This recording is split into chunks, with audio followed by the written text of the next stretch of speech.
আজকে একটা special shoot আছে। আমরা আসলাম ভোল্লা মন্দিরে। তো আজকে স্পেশাল মানুষের সাথে স্পেশাল শ্যুট, মা ভোল্লা মায়ের একটা গান রিলিজ হবে, তার একটা শ্যুটে আসলাম। থাকছে বোকাবং এবং আমাদের ভোল্লা মায়ের মেন পূজারি, প্রধান পূজারি অরূপ চক্রবর্তী, অরূপ দা। তো তিনিও থাকছেন। তো দেখা যাক কতটা কী করতে পারি। আর আজকের ব্লগটা টোটালটাই এই শ্যুটের মধ্যেই থাকবে।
আমরা এবার প্রণাম করবো না, ঠিক করে দেখাবো, প্রদীপ দেখাবো বাইরে থেকে না প্রণামই করবো।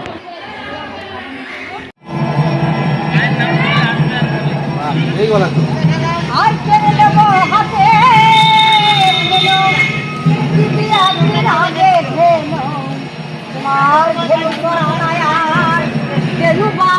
তো শ্যুট প্রায় শেষের দিকে, এখনও বাইরের শ্যুট নেওয়া হলো, ভেতরের শ্যুট আরও নেব।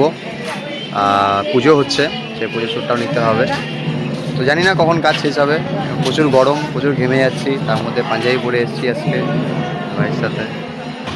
আর হিলি থেকে বললা জার্নিটা ভীষণ মানে অনেকটা দূর হিলি থেকে, তারপর বাইক নিয়ে কি বলবো, মানে মাথা খারাপ অবস্থা।